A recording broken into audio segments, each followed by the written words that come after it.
right, good evening, everyone. We'll call the meeting to order and begin with the Pledge of Allegiance. Pledge allegiance to the flag of the United States of America and to the republic for which it stands, one nation, under God, indivisible, with liberty and justice for all.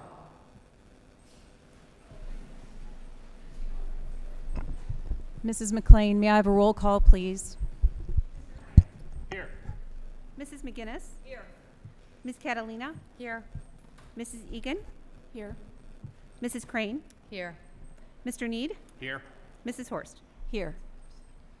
This meeting is a meeting of the Board of Education in public for the purpose of conducting the school district's business and is not to be considered a public community hearing. There is time for public participation during the meeting as indicated in agenda items 3 and 9.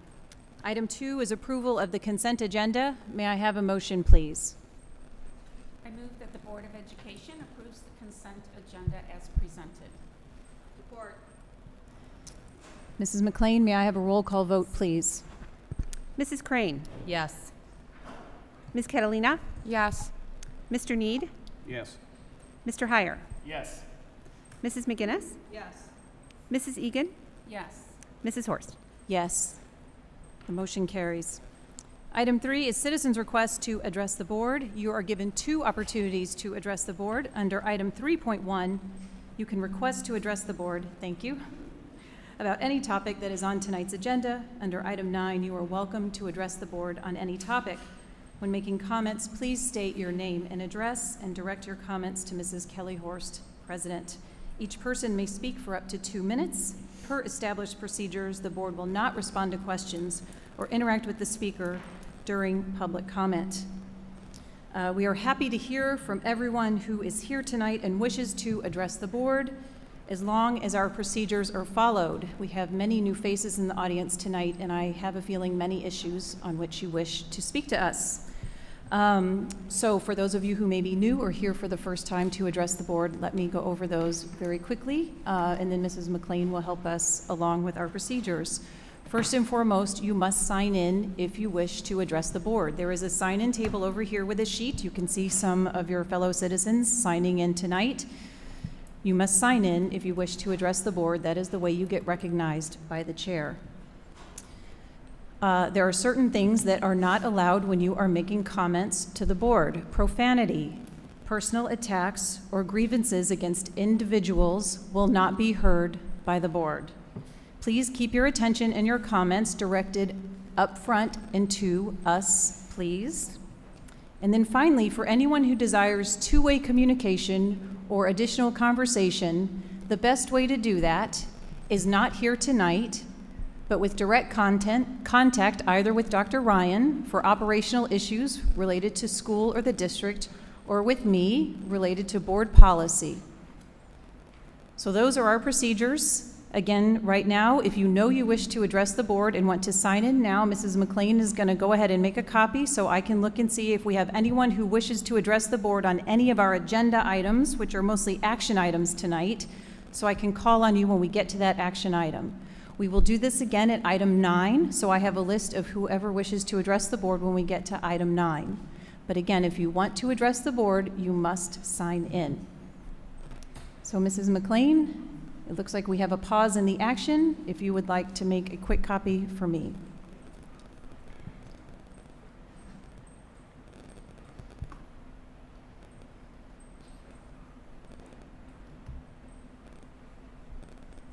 So once she takes this sheet, another one will be put down.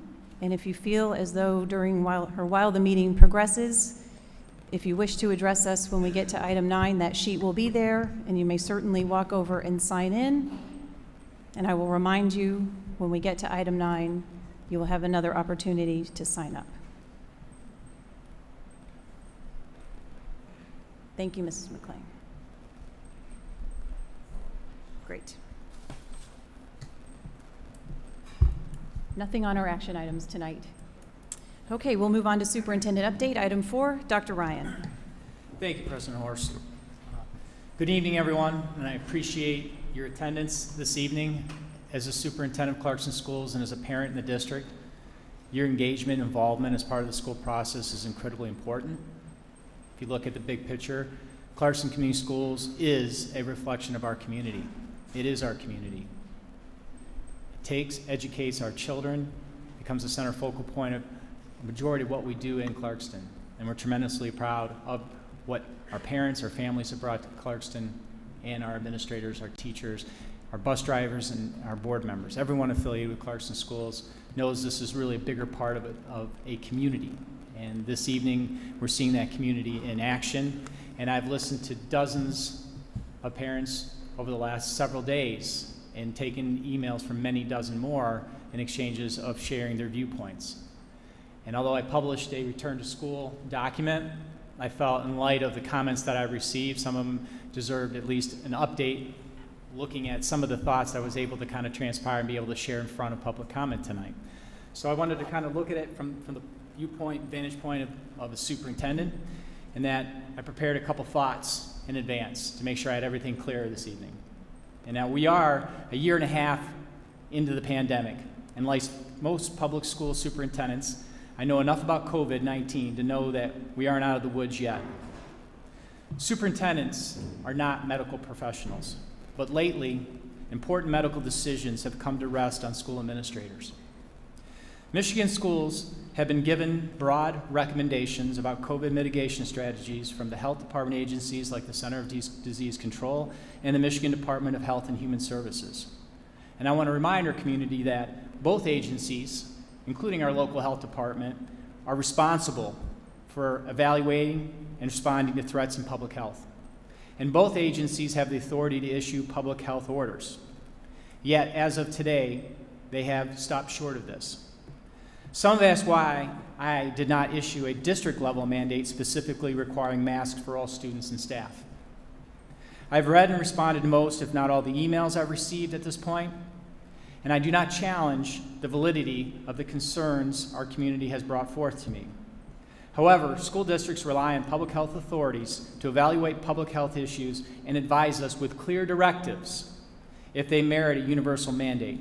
If the CDC, MDHHS, or the Oakland County Health Division wanted everyone in masks at school, they have the authority to make it so within their experience, within their purview, and within their scope as public health agencies.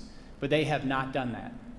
At this time, voluntary use of masks at school is encouraged, but not mandated by health officials. I communicated last week that in the absence of this clear directives, we anticipate opening schools on August 30th with a mask optional policy. This could change with new mandates from the county or state health departments, and if it does, we will enforce those mandates. It goes without saying that the key strategy for staying in school in person, achieving high levels of COVID-19 vaccination in our community is critical. Together with federal, state, and local health authorities, I will continue to strongly recommend that all eligible students, teachers, and staff and household members get the COVID-19 vaccine as soon as possible when supported by their medical advisor.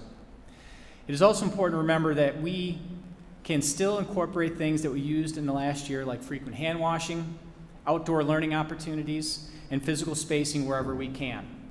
As always, we will continue to monitor conditions and respond accordingly. Lastly, I will say it again, public schools belong to the public. They belong to all of you sitting here tonight and the broader community. They belong to this Board of Education and our staff, but most of all, our public schools belong to the 7,100 unique and special students that we have. Instead of drawing lines of division within our community, it is critically important that we respect one another's personal choices without mocking, shaming, or accusing those who think differently than we do. As parents, grandparents, and community members, we must model for our children a culture of kindness and understanding of the varying tolerances, comfort levels, and circumstances affecting this decision.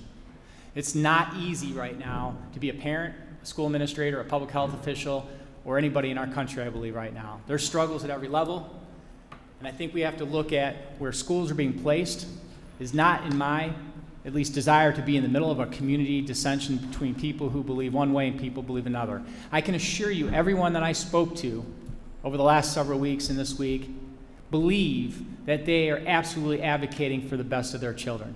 They believe it's critical to the safety, whether they feel like they should have or not have a mask. They believe their child's life depends on it in their mind. And I am not in a position to tell them what they feel about their children. I'm in a position to listen collectively to our community. And I do have a doctorate. It is not in public health, and it's not in medicine. And I understand in a bigger political sense of this country, the entire COVID vaccine, the entire COVID pandemic, and our response to it has been pretty much completely transformed into a political issue. As your local school board and school district, we're simply asking to provide choice for the families that we have here until we get the guidance that we desire from our local health department. And it's more than just directives. You should all know that last year that we had a major presence by Oakland County Health Division in our schools. We had epidemiological nurses that were assigned to our schools. Those nurses have been pulled. There's no funding or lack of desire to continue them from the health department in our hallways, nor in a way that they can support us in our day-to-day working of our school district. We need better than that as a community. We need better than that as a county and as a state.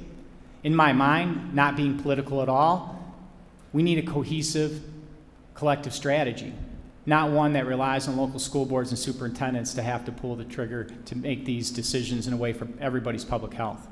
I laid out what I was presented with.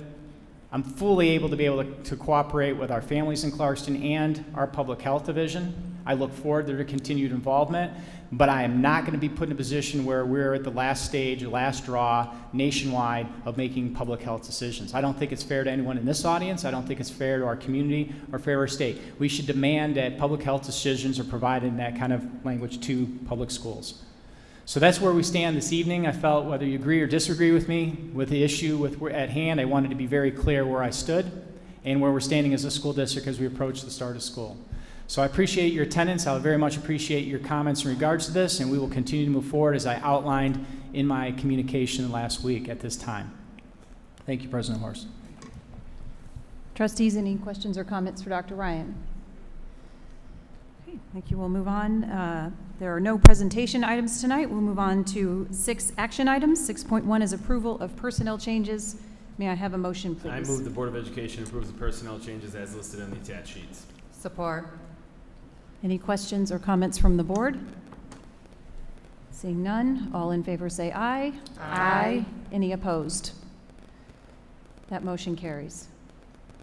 Item 6.2 is approval of the resolution authorizing the open enrollment of waitlisted kindergarten and young 5 students for the 2021-22 school year. May I have a motion, please? I move that the Board of Education approves the resolution authorizing the open enrollment of waitlisted kindergarten and young 5 students for the 2021-22 school year as presented. Support. Any questions or comments from the board? Seeing none, Mrs. McLean, may I have a roll call vote, please? Mr. Need? Yes. Mrs. Egan? Yes. Mrs. Crane? Yes. Mr. Heyer? Yes. Ms. Catalina? Yes. Mrs. McGinnis? Yes. Mrs. Horst? Yes, the motion carries. Item 6.3 is approval of the school loan revolving fund resolution. May I have a motion, please? I move the Board of Education approves the resolution for participation in the school bond qualification and loan program as presented. Any questions or comments from the board? Seeing none, Mrs. McLean, may I have a roll call vote, please? Mrs. Crane? Yes. Mrs. McGinnis? Yes. Mr. Need? Yes. Mrs. Egan? Yes. Ms. Catalina? Yes. Mr. Heyer? Yes. Mrs. Horst? Yes, the motion carries. Item 6.4 is approval of textbook purchase for the forensic science course. May I have a motion, please? I move that the Board of Education approves the purchase of 210 forensic science and introduction textbooks for the forensic science course at CHS for a total of $33,024.16 as presented. Support. Any questions or comments from the board? Noting that this is just an update of the current edition needed, and we are approving it because of the amount. All in favor say aye. Aye. Any opposed? The motion carries. Item 6.5 is approval of OCSBA resolutions and bylaw amendments. May I have a motion, please? Sorry. I move that the Board of Education votes to approve the recommended OCSBA resolution and bylaws amendments as presented. Support. I know Mrs. McGinnis had something she wanted to bring up regarding the documentation. As the previous OCSBA board member from Clarkston and the past 13 years. I'm familiar with the background, which is what they were using to need to change the bylaws here. And basically, it's just not necessary. What they're trying to do is, because nobody applied for my position before the deadline, but after the deadline they did, they want to eliminate the position. So because there is a person out there, and I have confirmed with that person today that they are still interested in the position, I see the amendment to this bylaw unnecessary because their attempt was to reduce the board of directors, and that's not necessary. Any other comments or discussion? I agree with you. I think that narrowing it is a mistake. I think that I would say we do not pass this. Would you be able to relay back our concerns to the board? Yes, I'd be more than happy to. I have had dialogue with many of them today regarding this, and waiting for some additional background information from them.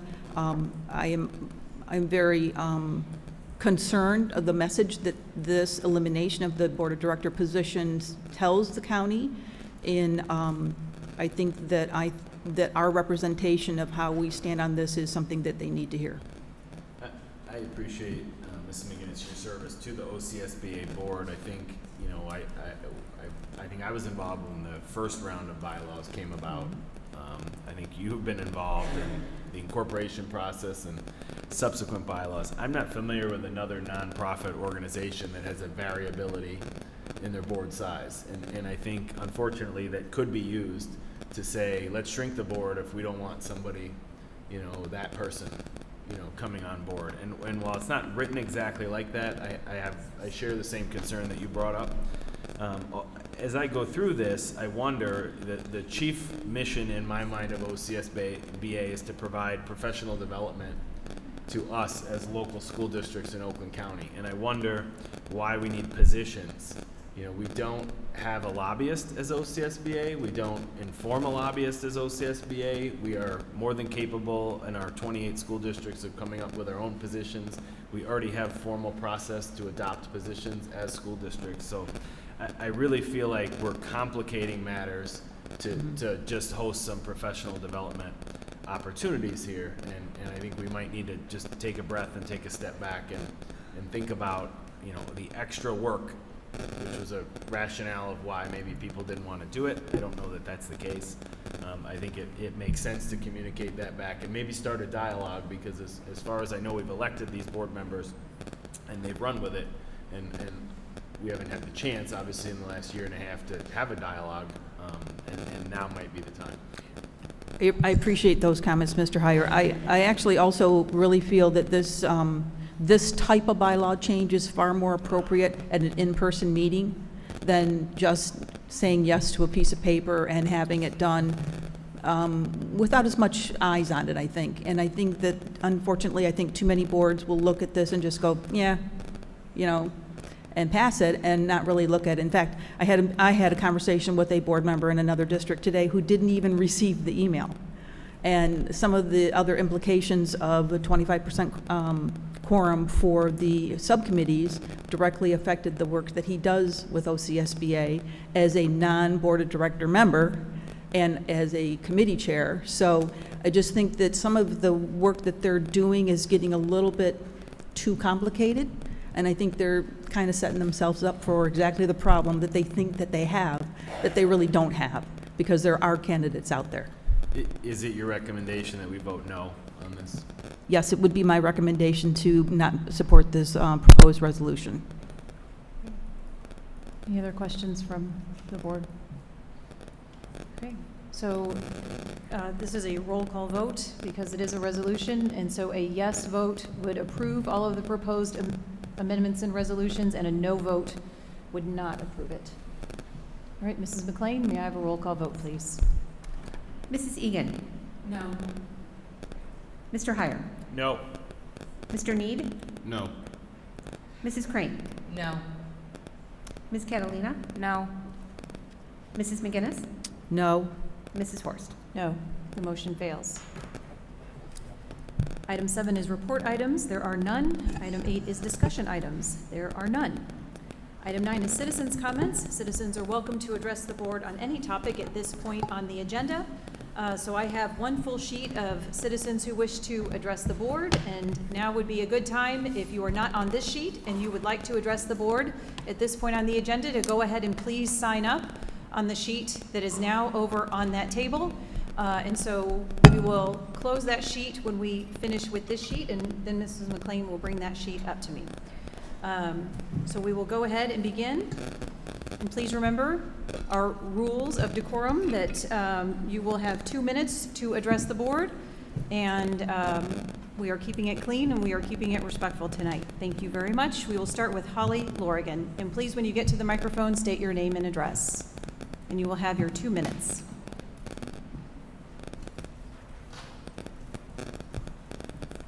Hello, my name is Holly Lorigan, and my address is 9164 Kelly Lake Drive, Clarkston. So Mrs. Horst, addressing you as president. All of the members received a letter I sent to you early this morning, and actually I'm very happy that I attended today and got to hear Superintendent Dr. Ryan speak, because it made me realize that he is aware of what needs to be done, but his hands are tied. And so that tells me, as a physician in the medical community, I need to go to Dr. Khaldun and make sure that we do the right things in the community, because I feel like what should be done. We know that we need to vaccinate, we know we need to do contact tracing, we know we need to do sanitizing and 3 feet distancing and mask mandates, but until the medical community steps forth and puts the mandate, I feel like that's what you guys are waiting for. And I know that Dr. Ryan's sheet that came out was the day before the actual mandates and revisions came from the CDC and the Michigan Department of Human Health Services. Also, the American Academy of Pediatrics all recommend the same thing. So vaccination is going to be our mainstay. But if you look at our community, and I compiled the data, our community is very low vaccination rates. So if we look at Oakland County,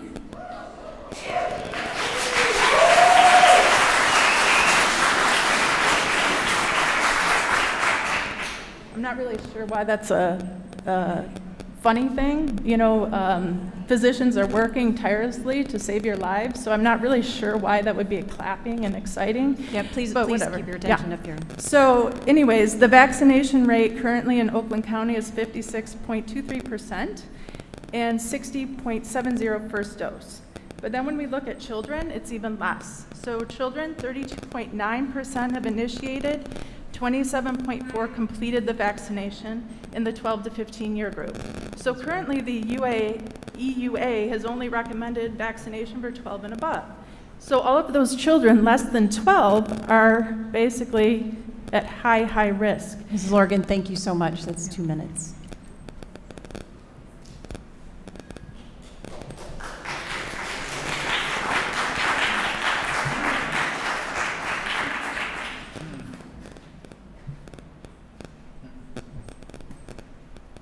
Next is Desiree Leon.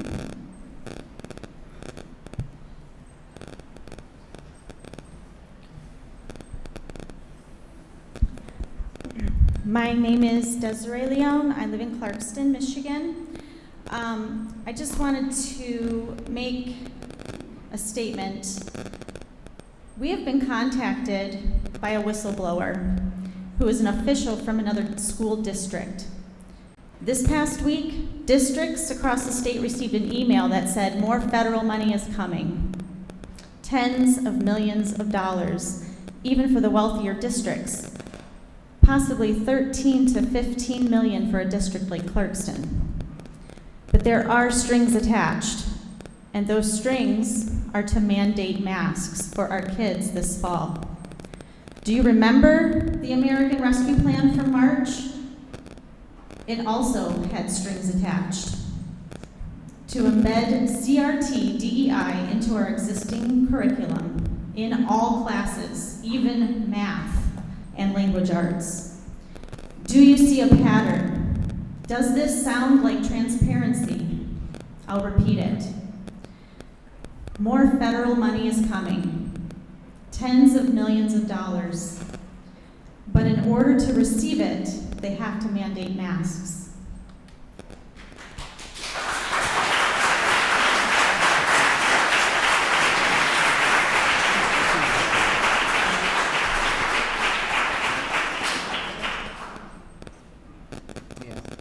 I would just like to clarify, Clarkson Schools has received no such communication. I'm not aware of anything from the federal government that would involve mandates in any of the areas from CRT or anything else that was mentioned. If another school district had that, I believe that would be on the news channels, and that would be something that would be broader than individual school districts. So, not saying that it couldn't exist, but it has not been notified as part of Clarkson Schools or any other school district that I know of.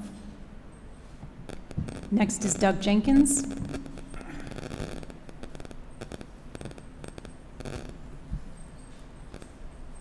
Hello, everyone. My name's Doug Jenkins. I live in Oakhurst Ridge in Clarkston. I've had 4 kids go through the system, through the Clarkston schools, and 1 presently going through. I'm going to start by saying I think every parent in Clarkston, everyone I've met at least, wants equality. Everyone wants that. However, we want to also be fed proper information. We don't want to be deceived, and a lot of us believe the school board has deceived us. As you know, I've been in communication with some of you regarding this.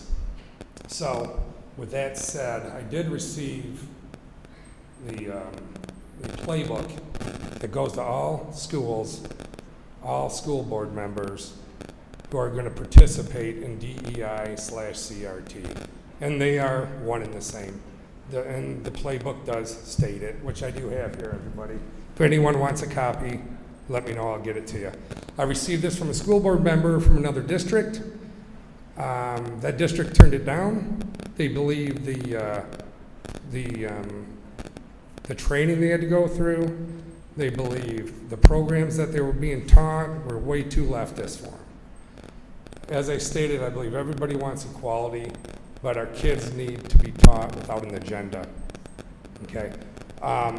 This is being presented through the Michigan Association of School Boards. A board member here tonight is the vice president of this and soon to be president, I believe. They have trainings. If you decide to join on, there's trainings. These trainings, I believe, are in Lansing, and from what I've seen so far, we have a lot more information, but from what I've read, it's an indoctrination, okay? I think being forthright is key. Anytime you have communication and you have disagreements, communication is key. But if one side is not being forthright, if one side is not being candid, it's gonna go nowhere. And with all due respect, I don't believe what I've been receiving and what a lot of the parents have been receiving is being candid. Thank you, I'll leave Mr. everybody Jenkins. with this. The last thing I'll state is Thank you, Mr. anybody who Jenkins. disagrees with this is being called Thank you, Mr. Jenkins. an extremist. So this is their mindset at this Thank point. you, Mr. Jenkins.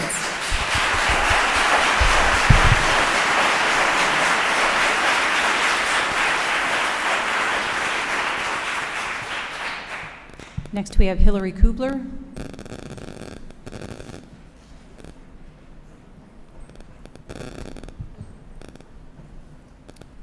Hillary Kubler, 9244 Lake Ridge Drive. We don't need mandates to do what's right for kids in this community. We didn't have a mandate for ALICE training. We don't have a mandate for school bus transportation. There are a lot of things that we do for the betterment of our students that are not mandates. Diversity and equity and inclusion are not just words to stamp on a shiny brochure and mark it because it's the next buzzword in education. As a parent with 2 children who receive special education services in this district, equity and inclusion are especially 2 things I have been advocating for the last several years. Equity in reading instruction, because to continue to leave 2/3 of our general population behind in reading by using instruction that doesn't follow the science of reading, and inclusion for students with neurodiversity who are often left out, whether socially or academically, especially in our secondary buildings. In fact, I've met with almost every administrator at the secondary level, including Stacy Puccio, because of how excluded my son has been.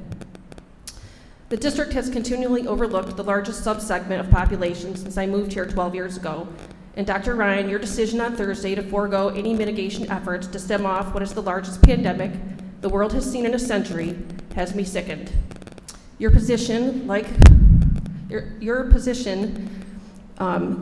this like parents have a choice, but many of us in fact don't have a choice. Students with learning challenges who require special education services overwhelmingly struggle in virtual instruction. Not only does this subgroup struggle in any type of virtual learning, but many of them have complex medical comorbidities, put them at high risk for COVID. So what choice are you leaving parents? Do I choose my child's health or do I choose their education? We now have the know-how to mitigate this virus in our schools. You bragged about it last year. We have a way to keep most kids in person in school without virus spread, and we are refusing to do it. So once again, the students who need face-to-face instruction the most are the first to be excluded. We have moved forward, as we move forward with diversity, equity, and inclusion. Thank you, Mrs. Kubler. Please keep these students in mind because they have been historically excluded from our public education. Thank you.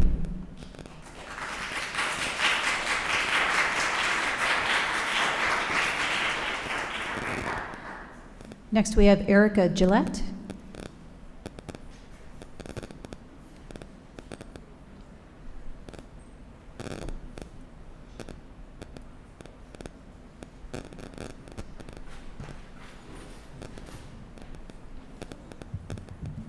Can you hear me? Yes. Okay. Currently, Oakland County is I'm sorry, please state your name and address, and then sorry. you have your 2 minutes. Thank you. Erica Gillette, 8459 Peaceful Valley. Thank you. Currently, Oakland County is at substantial risk for COVID-19 transmission. I'm here today to speak specifically about elementary school students in the district. As you know, the entirety of these students are unvaccinated. Because of this, I believe that the districts should strongly be in line with the strong recommendations of the CDC, AAP, Michigan Health Department, Oakland Health Department. And these students should universally wear masks until the option of full vaccination becomes available for this subset of students. What I'm asking for is a proactive decision instead of a reactive decision after some individuals may get sickened. As the District Board of Education and Superintendent, I believe it is your responsibility to keep these children safe as you did last year, which seemed to work. For those not wanting to wear a mask, the virtual option is open to them. I realize that everyone is getting tired during this pandemic, but now is not the time to put our guard down. And the other lady made a good point. There are students out there that have comorbidities that need to go to school. We should be wearing a mask until everyone has the option of vaccination. Yeah. Thank you for your comments.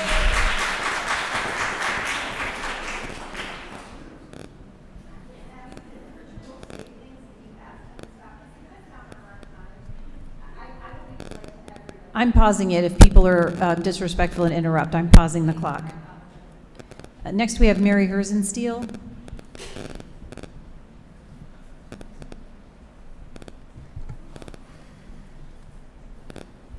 Hi, I'm Mary Herzensteel. I live at 11844 Big Lake Road, Davisburg.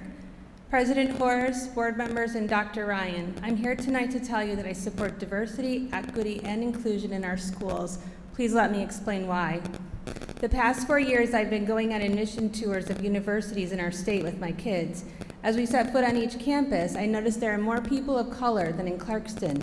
There are more ways of dressing, from types of pants, dresses, and shirts to headwear and jewelry. And then I noticed that most everyone who gets up to speak to us tells us their pronouns. There's just a lot of diversity and respect for diversity in Michigan. I noticed people in wheelchairs are wearing glasses or hearing aids. Then I noticed students and staff with assistive technology and adaptive equipment. My son has a fine motor delay, and his university has given him a computer program to assist him with recording lectures and highlighting passages for notes. Writing labs and math labs with tutors are already included in tuition. That's called equity, or leveling the playing field, to use special ed speak. There are countless reports and articles about diversity in the workplace, too.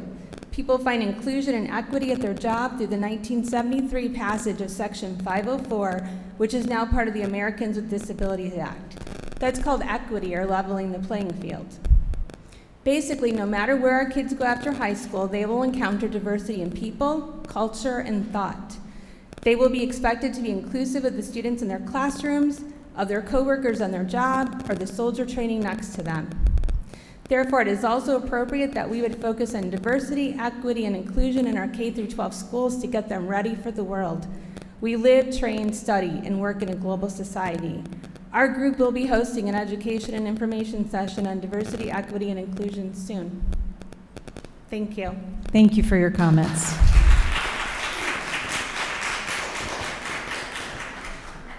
Next, we have Finley Molina.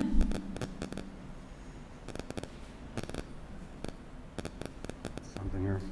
My name is Finley Molina, 10136 Horseshoe Circle, Clarkson. I'm here to do something different for you tonight. I want to thank you for what you're doing. I think that I agree with what DEI, or diversity, equity, and inclusion.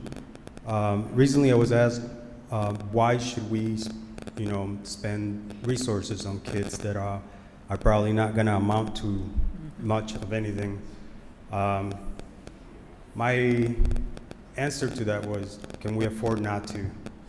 I want to thank the board for... Mr. Molina, I need people to please stay quiet. I need people to please stay quiet in the audience when everyone is speaking. Please. Please be respectful of others in the audience. Others are speaker. Everyone is getting their turn. Everyone is getting their 2 minutes. So, Please go ahead, Mr. Molina. I apologize. It's all right. Like I was saying, my answer to him was, can we afford not to give these kids a chance? Do we want to take care? Can we invest in on them a little bit right now, a little bit more right now, just making sure that they become proficient adults later on? So again, I just would like to thank the board members for making sure that all Clarkson's children are given the chance to reach their full potential. Thank you. Thank you for your comments.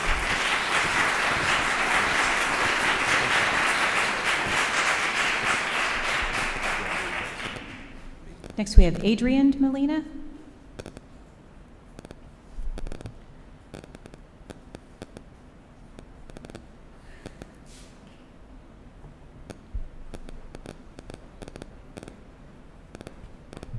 My name is Adriana Molina. I live on Horseshoe Circle. I graduated this year from Clarkson High School, so I'm speaking not as a parent, but as a student who was in this school, who witnessed racial incidents. My first day at Clarkston, which was not even a full year that I got to complete because of COVID, I walked into one of my classrooms and I sat down next to a boy, and as everyone was rushing to get to their seats and talk to their friends, a black girl and an Asian girl walked in, and he turned to me and the boy sitting next to me and said, "Oh my gosh, we already need more white people in this classroom." There were almost 30 students in that classroom. Myself and those two girls included were the only non-white kids. Following that, I was walking down a hall probably about a month into the school year. I was walking next a group of boys, all of whom were black, and a woman came and stopped us. She stopped them, not me, and she said, "What are you doing? Where are you going?" And they said, "We are going to the lunchroom because it was time to go to the cafeteria." And she said, "No, you're not. You're getting into trouble." And they said they were walking right next to me. And she stopped them, not me. She let me keep walking as she started to berate them with questions, and she began to threaten to punish them when they were doing absolutely nothing. Then she rounded them up and made them all walk to the cafeteria, which was literally to the right of us. They did not need her to escort them to the cafeteria.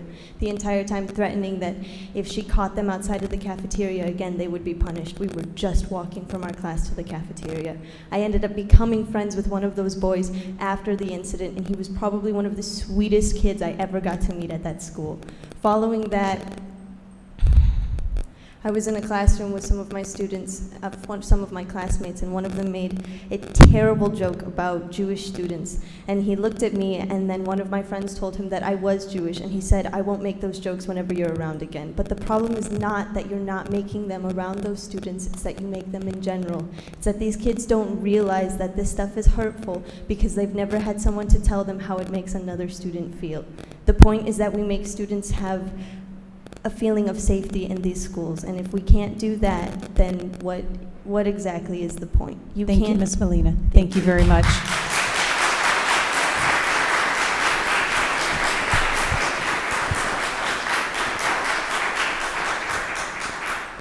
Next, we have Rebel Molina. I got a pretty cool family. My name is Rebel Molina. I live on Horseshoe Circle in Clarkston, Michigan. I've heard many parents talking about Clarkston as a great community, that it's colorblind, and that measures to ensure diversity, equity, and inclusion are unnecessary. I have a diverse household. My immediate family is made up of several different cultures, races, and ethnicities. I have 7 children, 4 of which have special needs. I moved to Clarkston because I thought I was coming to a great community. I wanted to provide my children with special needs with an opportunity for a quality education. I would like to share with you some of the experiences of one of my African American children. He was once told by his classmate, "Get away from me. I don't play with black people, and don't talk to me because I don't speak black speak." Some of you insist that Clarkston is colorblind and that we do not need to learn about diversity or be sensitive about what we say. During a class, my son asked a question and a student interrupted my son and said, "There is a dumb African American over there, and there is another one of them over there," as he proceeded to point to the only other African American student in the classroom. My son's question was never answered, so he wasn't given the tools he needed to complete his assignment. But some of you insist that the people in Clarkston don't see color and that there is no need for education about equity. On a school bus ride home, 2 children told him that black people couldn't ride the bus because it was for white people only, and that white people were better than black people, and then proceeded to become physically aggressive toward him. Some of you say that we do not have an issue with racism in Clarkston, and that measures do not need to be taken to ensure inclusion for all. On all of these occasions, adult staff members were present. On all of these occasions, however, my son is the one who informed me of the incidents. Nothing was said to correct the other students' behavior. In fact, the only direct response by any staff member with regards to any of these instances was to separate my son and make him sit at the front of the bus away from all of his classmates. Now, my son is a minority 10-year-old student with a severe social and emotional impairment who receives level 4 basic plus services from the district. He was left alone to navigate through these situations. Thank you, Mrs. Molina. Thank you very much. Thank you for your comments.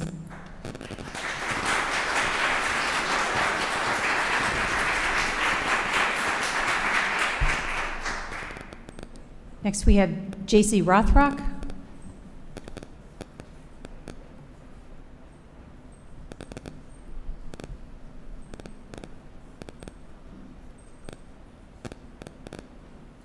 Hi, my name is Jace Rothrock, and I live on 8054 Fawn Valley Drive in Clarkston, Michigan.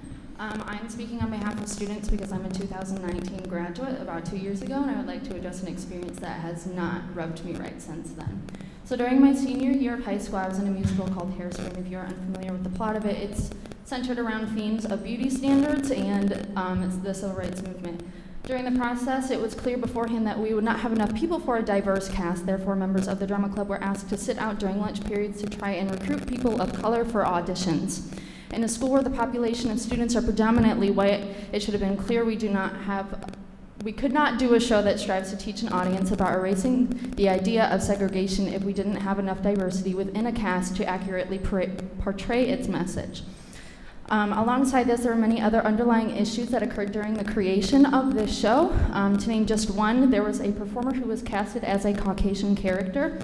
And moments before we had our show, they had gotten a tan from a vacation. But because their complexion had changed, the director saw fit to cast said person as both a Caucasian character and as a person of color in the show, double casting them for both races. 2 years later to this day, my castmates and I still talk about this situation, so it's not something that has just dissipated into non-existence. It still weighs on our conscience, especially mine.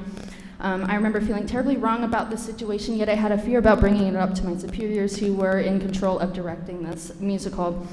I have come to realize that and I would like to think that other students that partook in this musical, that we were unable to educate a teacher because we are merely seen as learners, inferiors to superiors in my mind. That's how I see it. When in reality, every person is constantly learning and growing as a human being, no matter what their title holds over another human being. As a means of change, I think that implementing a mindset where everyone can agree to learn from each other respectfully could create a more comfortable environment that provides an opportunity to make this district better. And I wish I had had this mindset way back when, because maybe I could have changed the outcome at the time instead of coming up here to stand today and explain why that situation was wrong. Thank you for your comments.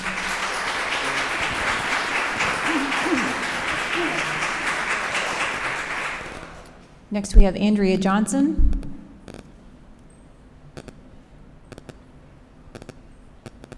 Thank you. Andrea Johnson. I live in the Oakhurst community. Good evening, board members and Dr. Ryan. This time last year, I stood before this board, albeit virtually, begging you not to move to virtual schooling for the 2020 school year. We were told that the guidance told us it was best. The safety of our children was paramount, and we believed in you. So we transitioned. In October, we came back to school. We believed that you would help keep our kids as safe as possible while coming back to school. You told us that the guidelines set out by the school district mirrored those by the CDC, by MDHHS, and that was because this was necessary to keep our children safe. And so we believed in you, and we came back to school. In November, we were told again that it was time to transition back to virtual learning for nearly 3 months. Once again, this is what the science required, and so we transitioned. My family was lucky enough not to experience COVID, but I had many friends who did, and they had people who died. Friends, family members who died. I have had a sister-in-law who contracted COVID and is still dealing with the side effects of COVID. The pandemic is still here. We've now had a year of experience. Clarkston Schools was lucky not to experience outbreaks like others, and that's likely due to the enactment of the safety protocols that you all put in place. And yet now, while the pandemic is raging, the decision moving forward is to remove all of those safety protocols that were put in place. And instead of learning from last year and keeping those protocols in place that worked for us, we're operating as if nothing had happened because there's no orders. But there were never any orders last year to transition us, to do any of those safety protocols. That was all because it was recommended. In Clarkston, life is back to normal. It's just as it was in 2019. There's no masking, no quarantining, no screening. We're having parties and field trips. But the thing is, it's not, and as much as you pretend it is, it's not.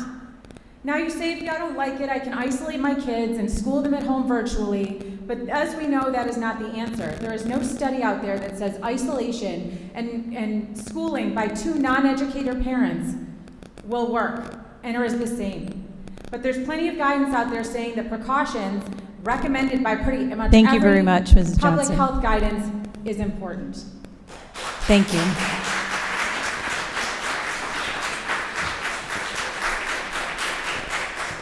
Next, we have Anna Anderson.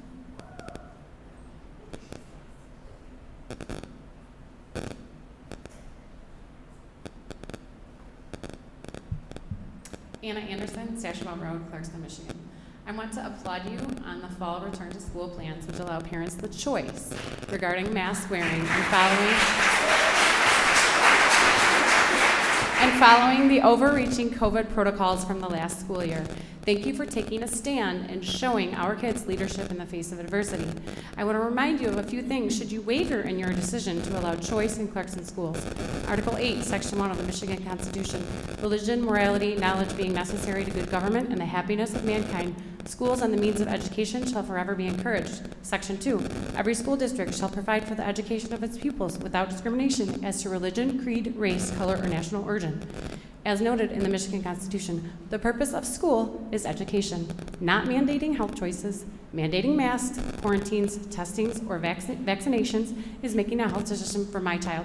This is not your job, it's mine. Stay in your lane. Education.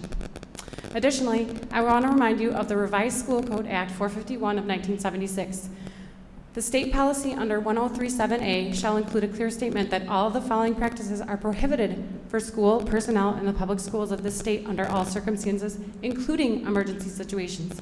Prohibited practices B, deprivation of basic needs. Oxygen is a basic need in order to live and thrive.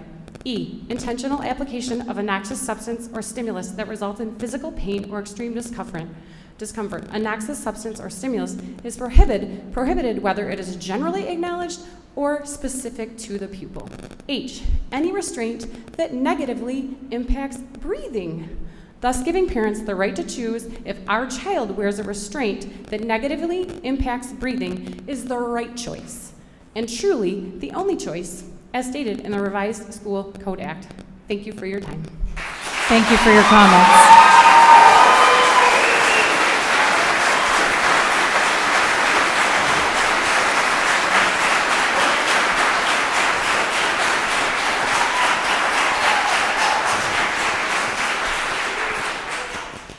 Next, we have John Burgess.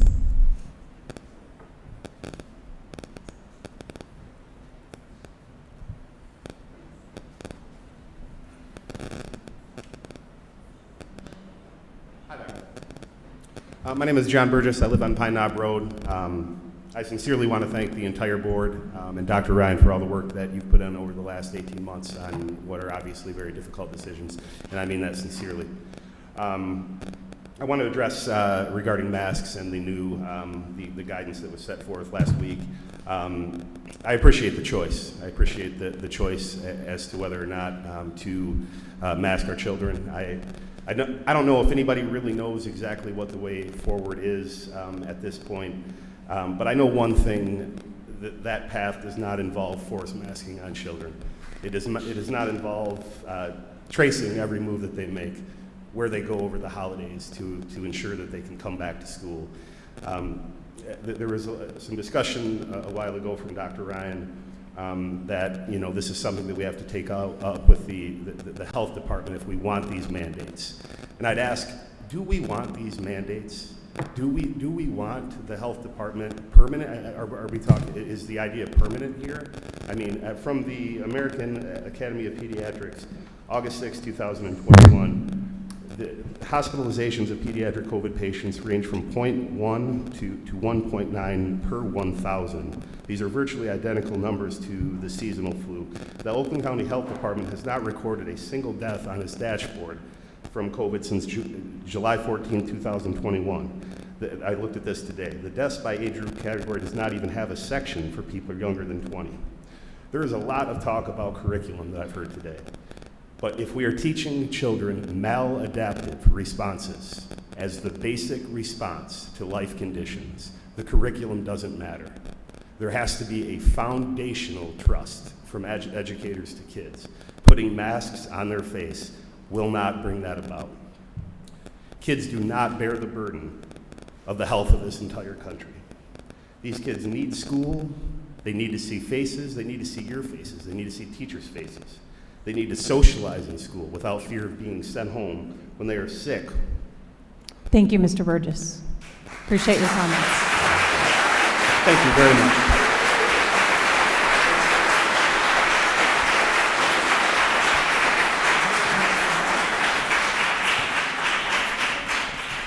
Christy Giampetroni.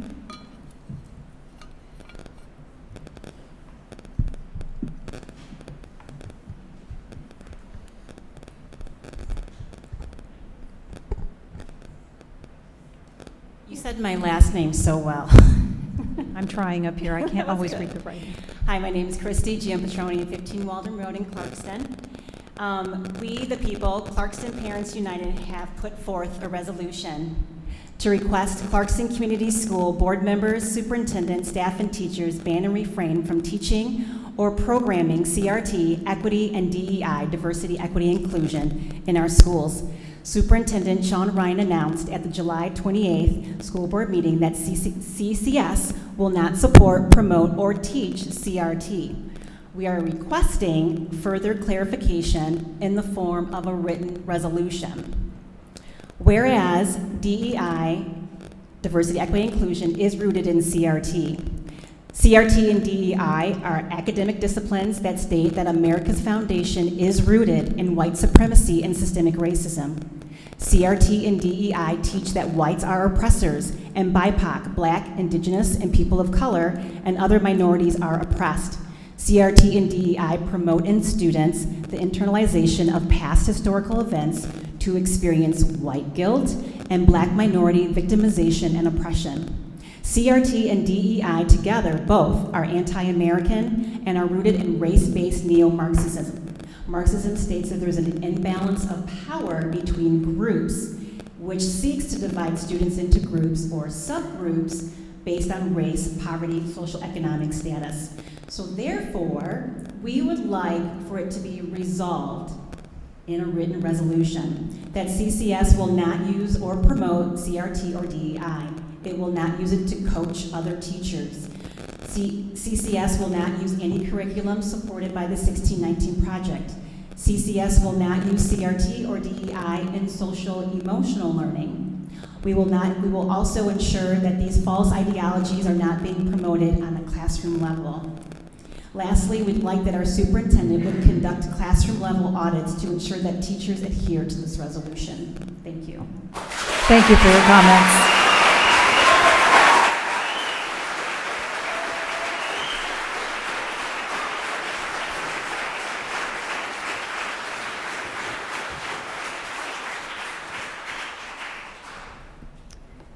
And finally, we have Jessica, and I'm sorry, I can't read your last name. Thank you. I know you'll state it for me, and thank you.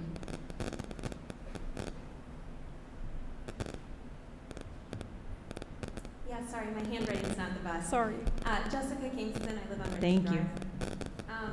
Dr. Ryan, I noticed that you asked for basically a nationwide or statewide mandate of masks before you were willing to take action. And it seems a little disingenuous to me because you know that's not going to happen.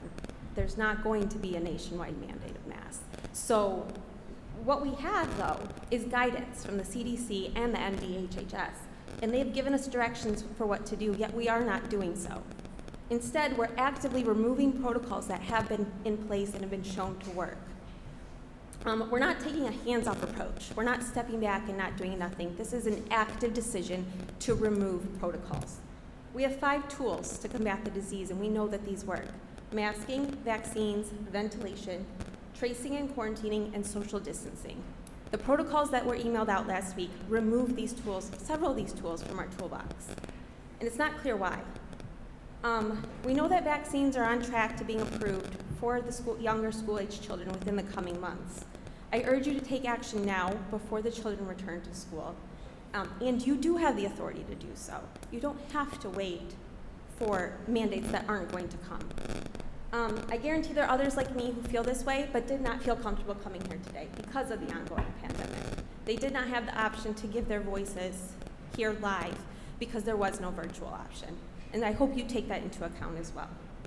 I didn't come here to talk about DEI, but I hope that my children learn about our past, present, and ways to better our future. Thank you.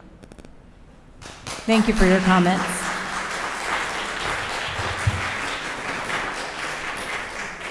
Mrs. McLean, that's the end of my first sheet. If you would like to collect the other sheet. Ladies and gentlemen, this is the last call for folks to sign up who wish to address the board here under item 9.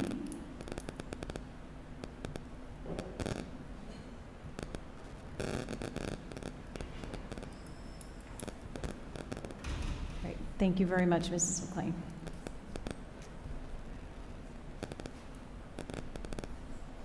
Great. Okay. We'll continue with Terry DeConnick.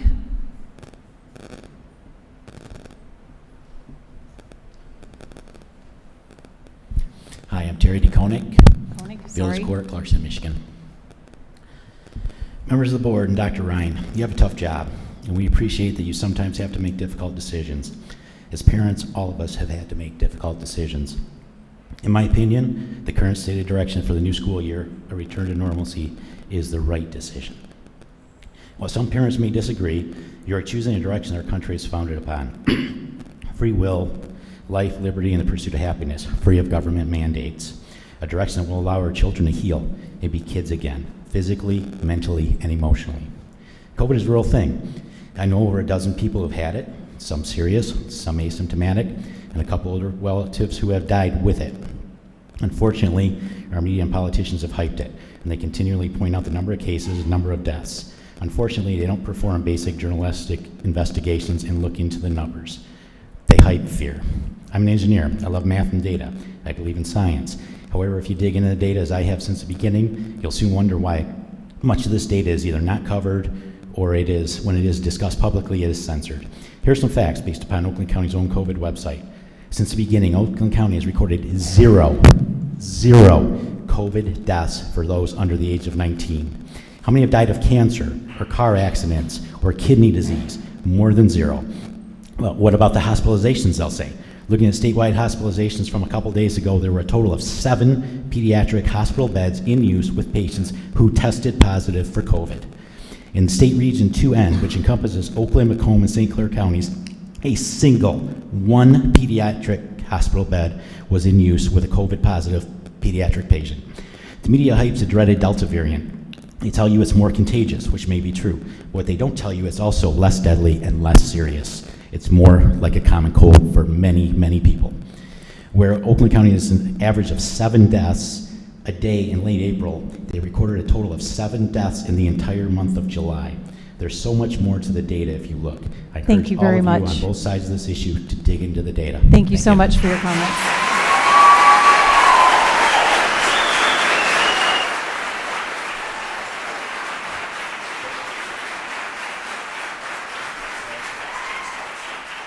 Jamie Downs?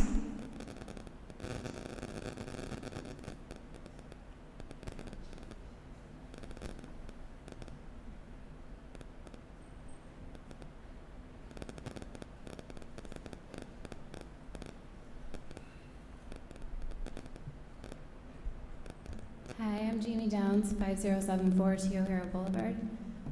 I'm here in support tonight of your guys' decision and also my 5 kids. I want to thank you for, I hate public speaking, so I'm sorry. I want to thank you guys tonight for the opportunity for my children to return back to school normally. I wrote a whole speech, but I don't think I'm really going to read it. I'm just going to fly off the cuff. My main reason is all of my kids very strongly noted that they did not want to return to school if they had to wear masks. Specifically, my youngest 2 receive IEP services through Clarkson schools. One of those being speech, which is very challenging to do with a mask. The other child that I have is going in 1st grade, and last year we did do virtual simply because I didn't want my kids in and out of school with inconsistency. I wanted them to get a continual education that was just set. So we couldn't manage his IEP at home online, so we sent him back to Bailey Lake. They accommodated us wonderfully. He was very, very excited at first, but one of his issues that he has actually that's in his IEP is he has trouble recognizing facial expressions. So very quickly his excitement turned to dread because he thought that everybody hated him. He was afraid of people. He thought that people were whispering about him when no one was. So his experience by the end of the school year was anxiety. He also has asthma. The mask was restrictive. So in short notice, I mean, I've done all of the research and stuff too that people are in support of all of this choice as well, but I just want to thank you for allowing them. I mean, I literally cried when I read the email. My kids were jumping up and down screaming. I am now losing all of my words because I'm nervous. It's okay. Thank you very much. Yeah, thank you. Appreciate it. Thank you for your comments.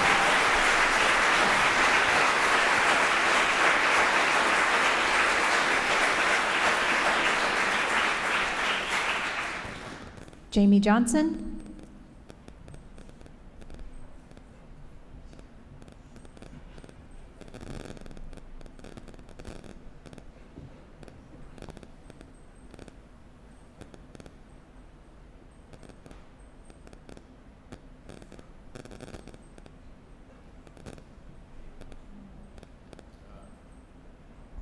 Jamie Johnson, Brook Pines Drive, Clarkston.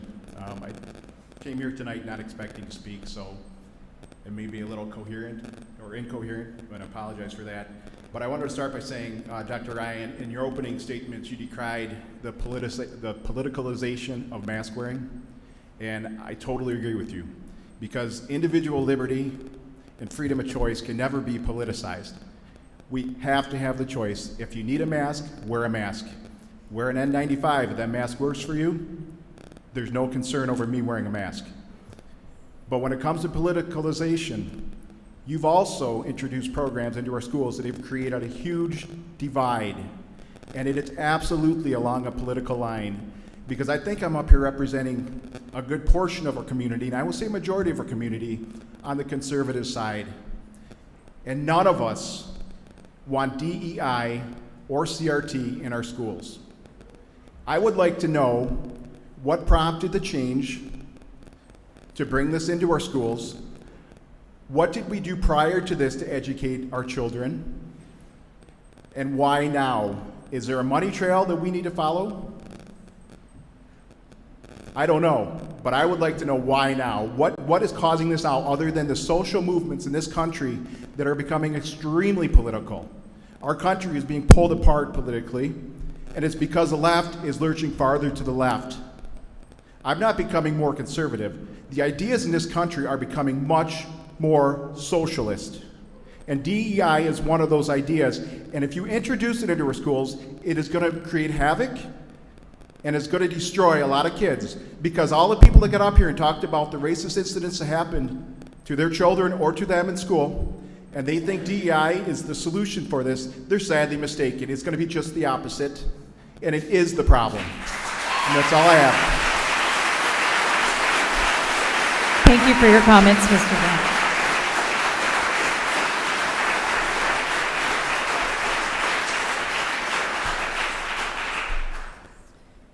And finally, we have Mary. Yes. Okay, I'm sorry.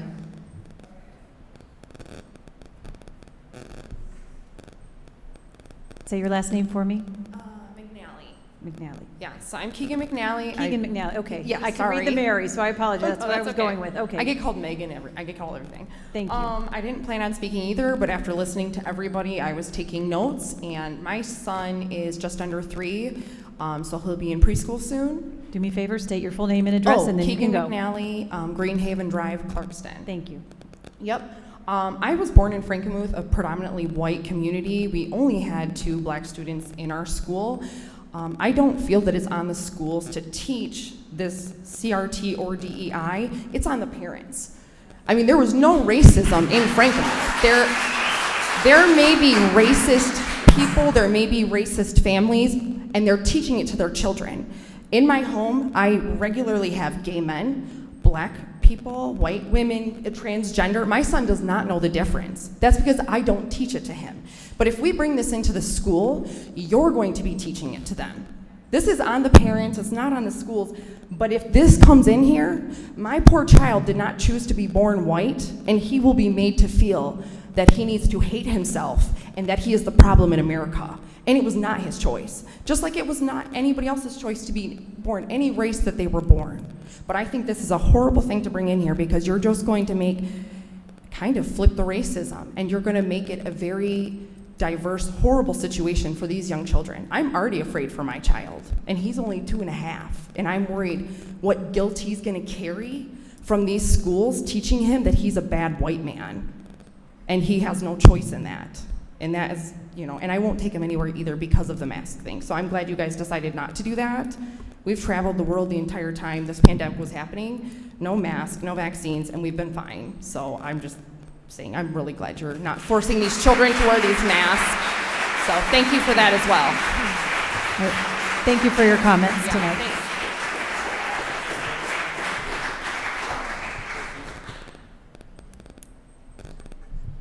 All right. Those are all of the citizens who have signed up to address us tonight. Dr. Ryan, is there something you wanted to clarify? No, just why we have our community representation here, and I'll keep saying it again and again. First of all, we are going to stand behind the proposal, we had to go back to school. That's where we are right now until we get further direction. That's one. Two, and I keep hearing it again and again and again, Clarkston Schools does not have a CRT or DEI student curriculum. There has never been one. There's not one on the table. There's not a secret playbook to bring it in. Wait, please. Do not interrupt. There is not a secret playbook to bring anything. There might be an idea out there in the broader public, as this gentleman has. I do not have a secret playbook of anything related to these things. So let me be clear again. There's not a DEI or CRT curriculum out there that's being evaluated, that's being reviewed, that is being looked for implementation in Clarkston Community Schools at all. There hasn't been, and there wasn't, and there won't be. Looking at least why the current board, at least I feel like the tenure is. Where I diverge in terms of the opinions out, what I heard in the audience is that I do see a big divide, again respectfully, between CRT and DEI.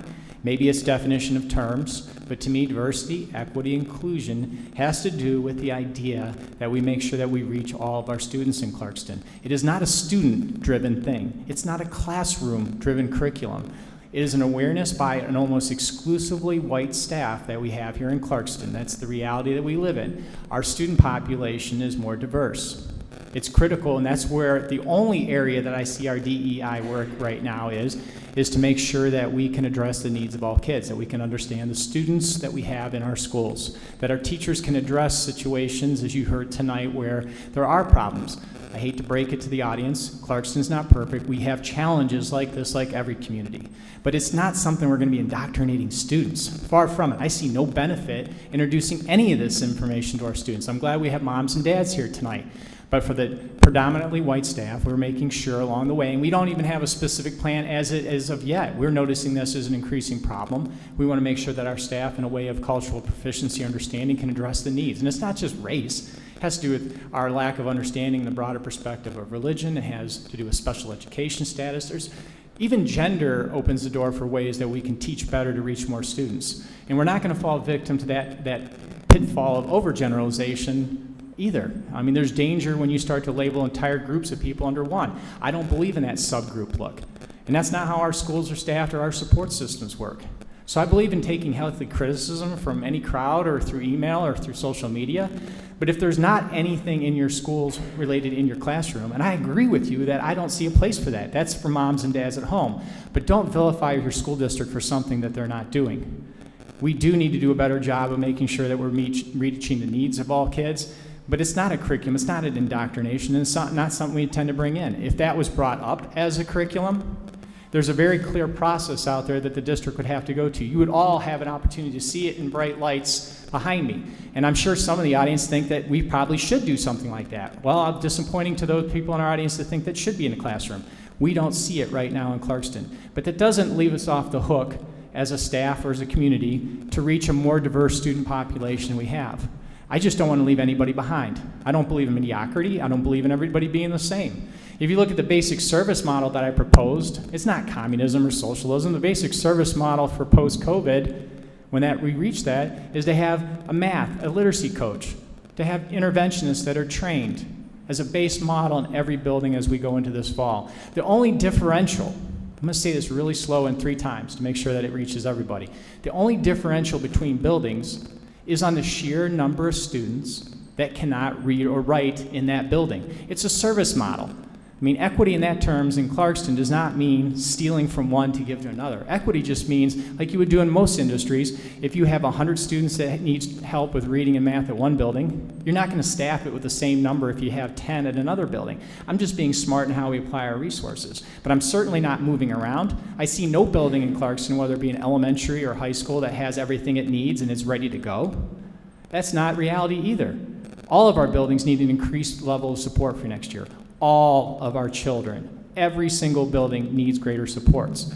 The only differential that when I use the word equity means that when I apply those resources, it needs to match the reality of number of kids that can't read and write and do math. Or they're doing it well and they're not challenged enough and we need to have a team around it. We need a team at every one of our buildings that can address this.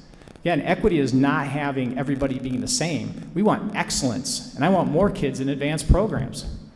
You know, we have more advanced program offerings in Clarkston schools, okay? If you look through our high school, more advanced offerings than any other school district in Oakland County that I know of.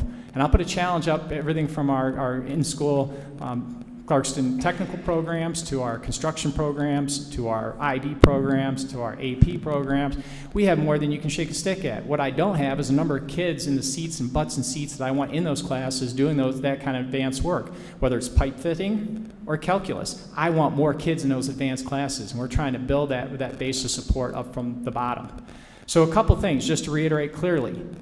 As a parent, as your superintendent, whether I disappoint you or that you think that there's something else going on, follow it from your teachers. Our teachers know they need to follow the curriculum. That's why you have administrators, principals, and an entire team up here. If you see what you fear, then report it to me and make it public, because I'm putting that challenge out there. I mean, I think that's fair. I put it out and made sure my teachers, as we go back to school, are not making their personal opinions go back into the classroom. You know, we have a wonderful,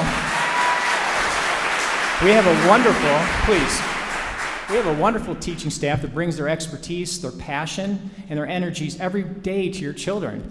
They're not trying to trip up. Nothing's changed in Clarkston. The idea that we're bringing a base level of support should be something that we're celebrating, that we're applying in a way that is matching with the student need in terms of just numbers, because human beings can only work a certain number of students at a time. That's not some sort of deep, dark socialist mentality. That's just a basic service model. If I was running a hospital and I had one floor with 10 sick patients on it and another floor that had 100, I'm probably not going to put the same number of nurses or doctors on those floors. And again, I'm not in the medical, as I established at my opening, but the principle holds true. And to put it behind as far as what is real and what is fantasy, I encourage you. You guys are all in different schools. Talk to your principals. Talk to your teachers. There's not a secret. Ask to see Dr. Ryan's system of supports. See if it matches the number of students that need help or need extra challenging in your building. So that is the only version of equity that we have in Clarkston. Some might challenge that as not enough, because there are individuals, there are school districts, there are communities in America that believe that you need to move resources around to make sure everybody reaches a certain standard. They don't believe in a certain standard for everybody. That's where my difference is, and I think it needs to be clear to make sure that our board is behind it and understands it, which they do, and our community. But to hear that we're going to institute, or we've been somehow backdoor training our teachers to do some sort of curriculum that relates to racial diversity, or that is not what we have. What we do have in Clarkston schools is we want to teach our students to be kind, right? To be accepting of one another, right? To find joy in coming to school, to learn about math, reading, to be able to chase their dreams, so that by the time that they leave Clarkston schools, they're ready to pursue anything they want. Many of us as parents, as I've had 2 students graduate and 2 still in the system, I'm proud to see what my kids are doing post-Clarkston, and they're out in the real world. I think many of us have that kind of story. But if you have a fear, make sure it's right. If anything, the criticism would be from the individuals here who feel like we should be doing more, and it's not happening. Well, their understanding is we need to do more so that we have a staff that can build as many bridges as possible to the community that we have. And that's my whole heart. As superintendent of schools, I'm superintendent of all kids. And my joy comes from getting past this COVID, of seeing students without masks. I see a lot of the opinions and everything that I hear around there. I mean, we can't teach kids like we want to through that we did for COVID. We can call it school, but it really wasn't school in the way that we get things done. And goodness gracious, we're so lucky to have the right resource combination to move forward. And if there are things out there, if there's money tied to things, there's been allegations or something that we're doing dark in a classroom, by all means, report it. Report it. Bring it out here in public. Let's examine and talk about it as a community. Because I, for one, think that there needs to be a bigger conversation about race and all those different items in our community. I think that would be good for the understanding of our community. But it's not starting with your superintendent this evening. It's not starting with what we're doing in schools. So conspiracy theories aside, I challenge you, because your children, as you go off in all the schools that we have within Clarkston, will bring back that information. So I have supreme faith in our teachers and staff and everybody affiliated with our school district, our school board. We're here to support learning. We're here to support all the kids in Clarkston. We want to build those relationships. We want you to be proud of your school district as well, everybody. And we're hoping that dialogues win out over rhetoric, and that learning resonates higher than politics and all the things that I hear nationally. You know, I watch the news. I don't just watch one station. I see the things going on across the country. I know this is a bigger, larger issue than Clarkston, our community. But when did it stop being okay in Clarkston to love the neighbor, and to make sure that we're all here helping one another out to be the best that we can be. At least as long as I lived in Clarkston the last 25 years, that's the Clarkston I'm proud of. That's the one that I want to be part of. So I understand you might have different opinions and think, wow, we need not to have any work done in our teachers understanding our broader students, as we heard from some, or you might think that we absolutely have masks. I won't be able to do anything to make sure that everybody has 100% behind what they want, but I think we need as much as we can to find those common ground points as we move forward together. So I appreciate all the public comments, and unfortunately, as superintendent and from our school board president, I get the last word this evening, but we'll be coming back in a couple weeks with more information. We're going to continue to hit this home. And if you have an opinion, or you see things that you don't agree you see in your child's classroom, or you think something needs to be there, we're your community school. I'm here to listen to you. And although, again, I feel like we did our due diligence to listen to as many individuals that signed up tonight, we're going to continue to do that. We're not afraid or going to shy away from any of it. So I honestly, and it might be surprising, I do really appreciate the dissension, the opinions. I like when it flows that people really put themselves in front of what they believe in for their kids. I applaud everyone in this room. So I wish you a great night. I'll turn back to President Horst if she had anything as a closing comment, but God bless. Thank you.